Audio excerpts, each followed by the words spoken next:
We're going to get a bit more now on the death of Trayvon Martin and the impact across the country. The killing is certainly sparking new protests today and some fresh questions about race and racism in America.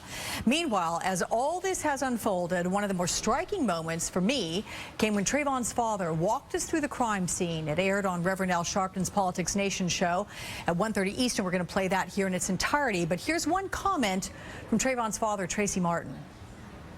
It's sad that you know, my kid's life is lost. My kid's life is gone, all because I don't think it was a misunderstanding. I think Zimmerman got out with the intent on doing something to Trayvon. Joining me now here, former New York Times columnist Bob Herbert, who's now a distinguished senior fellow at Demos and host of MSNBC's Melissa Harris Perry show. Melissa Harris Perry, thank you both for joining me. Melissa, you just spent the better part of 2 hours talking about this on your show.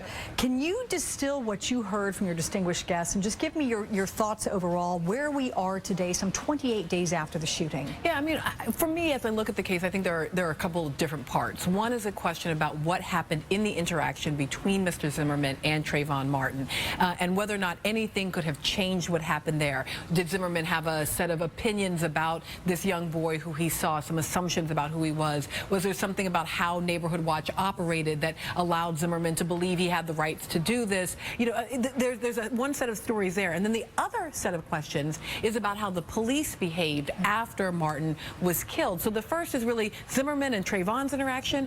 And then the ones that are, I think, in less dispute are that at some point, these police officers stood on a scene with a man with a gun and an unarmed boy who had been killed.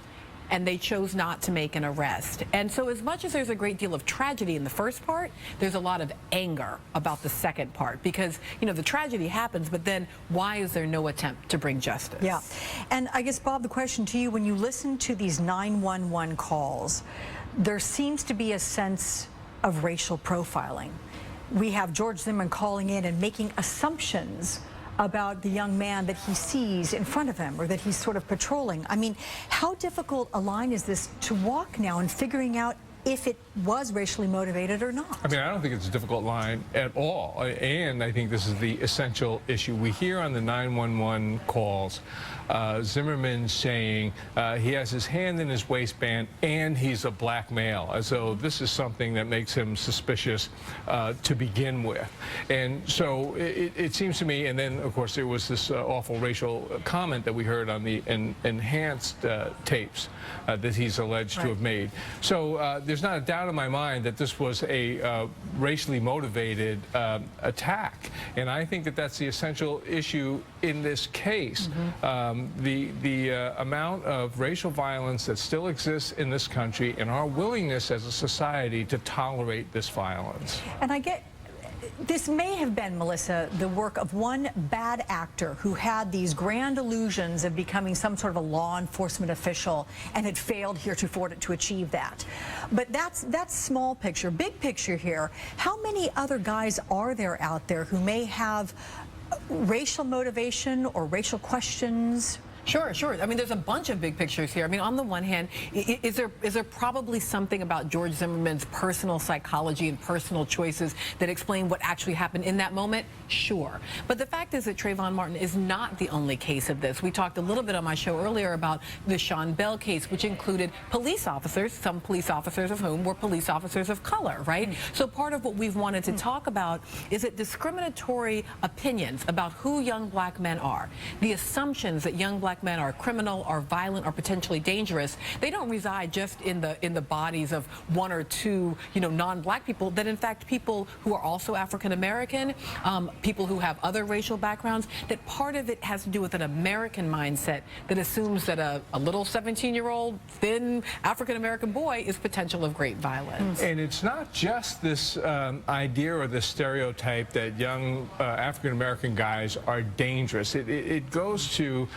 prejudice against black people in general. We have in the papers right now the story out in Mississippi where these teenagers, a group of teenagers, pleaded guilty to running over a black man who was middle-aged, 47 or 48 years old, deliberately with their pickup truck. And they would go into Jackson, Mississippi, specifically to find African Americans to attack. I mean, there is tremendous racism in the society, and we just continue to tolerate it. Even in New York with the police, Melissa was talking about the Sean Bell case, but you have 600,000 instances a year of the police stopping people on the streets, in many cases frisking them, humiliating them in public. 90% have done nothing at all, and the vast majority are African American or Hispanic. I tell you, that is something to contemplate, and that takes a lot of time trying to figure out the whys behind that. But you look at what the president did yesterday by stepping into this conversation, and it seems to me like he struck the absolutely perfect tone here, because he, while talking about this in the sense that Trayvon Martin could be his son, were he to have had a son, he would have looked like that. He also reached out to every parent across this country, regardless of your color of your skin. And I think it was a home run, and yet he's still being criticized. But I agree that it was a home run, because what he did was he really humanized this case, which is really how you begin to break down racism.